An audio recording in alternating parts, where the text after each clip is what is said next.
बेनेड्रिल कफ formula, इसको हमने अमूमन बहुत इस्तेमाल किया है। खांसी जब हो जाती है, गले में जलन होती है या सर्दी जुकाम हमको हो जाता है तो इस दवा को हमने बहुत इस्तेमाल किया है। इवन इसके टैग लाइन भी है कि डॉक्टर्स के द्वारा सबसे ज्यादा ट्रस्टेड ब्रांड जो है खांसी जुकाम के लिए वो बेनेड्रिल है। इसका एड भी आता था काफी समय तक और आज भी इसका एड आता है। तो ये एक आप कह सकते हैं कि सोने पे सुहागा वाली ड्रग है, ओल्ड इज गोल्ड। अब मैं बात करूं, जनरली जब हमें खांसी हो जाती है, जुकाम हो जाता है तो इस दवा को हम लेते हैं। जब सर्दी बढ़ने लगती है तो हमारे गले में जो है खराश होने लगती है, गला सूखा पड़ने लगता है, इवन गले में दर्द भी होने लगता है। तो ऐसे में उस खांसी जुकाम को, गले में जो ऐठन है, चुभन है, दर्द है, जलन है, उसको ठीक करने के लिए हम इस दवा को इस्तेमाल करते हैं, यानी कि बेनेड्रिल को इस्तेमाल करते हैं। अब मैं बात करता हूं कि बेनेड्रिल के अंदर बेसिकली होता क्या है। बेनेड्रिल के अंदर 3 कंपोनेंट्स होते हैं। एक होता है अमोनियम क्लोराइड, एक होता है हमारा सोडियम सिट्रेट और एक होता है डाइफेनहाइड्रामाइन हाइड्रोक्लोरिक एसिड। अब मैं बात करूं कि ये काम कैसे करती है, मींस कि जो तीनों इसके अंदर कॉम्पोजिशन है, 3 कंपोनेंट्स हैं, ये किस तरीके से काम करते हैं।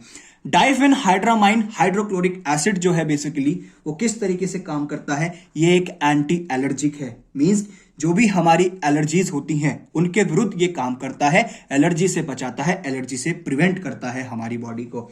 बात करें अमोनियम क्लोराइड की, ये एक एक्सपेक्टोरेंट है, यानी कि जब हमारी छाती में जलन होती है जिसकी वजह से हमें महसूस होता है कि कफ बहुत ज्यादा बन गया है, जिसे हम बेसिकली म्यूकस कहते हैं, तो उसको बाहर निकालने में जो मदद करता है उसे हम एक्सपेक्टोरेंट्स कहते हैं। अब बात आती है सोडियम सिट्रेट की कि सोडियम सिट्रेट किस तरीके से काम करता है। सोडियम सिट्रेट एक म्यूकोलाइटिक एजेंट का काम करता है, मींस जो म्यूकस को पतला करते हैं उसको हम म्यूकोलाइटिक कहते हैं। अब बात करते हैं कि जो बेनेड्रिल कफ फॉर्मूला है उसके कुछ साइड इफेक्ट्स भी होते हैं क्या। साइड इफेक्ट्स इसके जनरली कोई ज्यादा हार्श नहीं होते हैं, हार्मफुल नहीं होते हैं, लेकिन जब इसकी ज्यादा ओवरडोज करने लगते हैं तो हमें नींद बहुत ज्यादा आने लगती है, पेट में दर्द भी होने लगता है, चक्कर भी आ सकते हैं कभी कभी, और हमें एलर्जी भी हो सकती है। लेकिन ये कुछ साइड इफेक्ट्स ऐसे होते हैं कि हमें हो भी जाते हैं और हमें पता भी नहीं चलता। लेकिन अगर आपको इस दवा से, बेनेड्रिल कफ फॉर्मूला से ज्यादा साइड इफेक्ट्स फील होने लगे, महसूस होने लगे, तो तुरंत अपने डॉक्टर से संपर्क कीजिए, डॉक्टर से कंसल्ट कीजिए कि मुझे इस तरीके से दिक्कत हो रही है इस दवा से, तो आप मेरे को कुछ सजेशंस दीजिए और मैं आगे क्या कर सकता हूं, क्या कर सकती हूं। अब बात करते हैं इसकी प्रिकॉशंस की, यानी कि हमें सावधानी क्या बरतनी चाहिए इस दवा को लेने से पहले या लेते वक्त। जनरली इस दवा को लेने से पहले आप सबसे पहले अपने डॉक्टर से कंसल्ट कीजिए कि आपको किस तरीके की दिक्कत है, उसी के बाद इस दवा को लें। नेक्स्ट, जब आप इस दवा का सेवन करते हैं, इस बेनेड्रिल दवा को लेते हैं, तो आपको अल्कोहल कंजप्शन बिल्कुल नहीं करना है, शराब को हाथ तक नहीं लगाना है।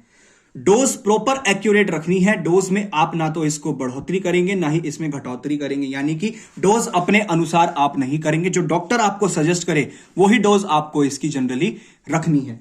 साथ ही साथ जो प्रेग्नेंट लेडीज होती हैं एंड इवन जो फीमेल्स लैक्टेशंस पे होती हैं, मींस की जो ब्रेस्ट फीडिंग कराती हैं, तो इस दवा को लेने से पहले अपने डॉक्टर से जरूर कंसल्ट करें।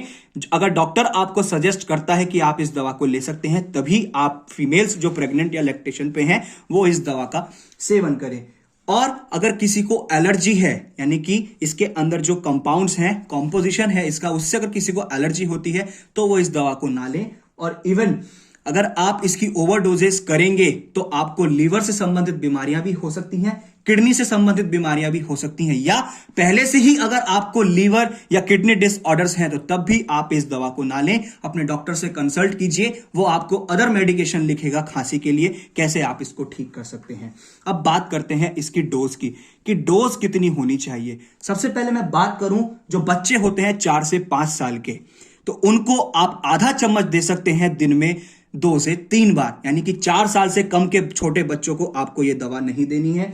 फिर एज ग्रुप आता है 6 से 12 साल का, जो बच्चे होते हैं उनको आप 1 चम्मच पूरी दे सकते हैं, यानी कि 5 ml दिन में 2 से 3 बार। और अगर एडल्ट डोज की बात करें, मीन्स कि जो 12 साल से ऊपर के लोग होते हैं तो उनको आप बेसिकली 2 चम्मच पूरी दे सकते हैं दिन में 2 से 3 बार, यानी कि 10 ml एक टाइम पे।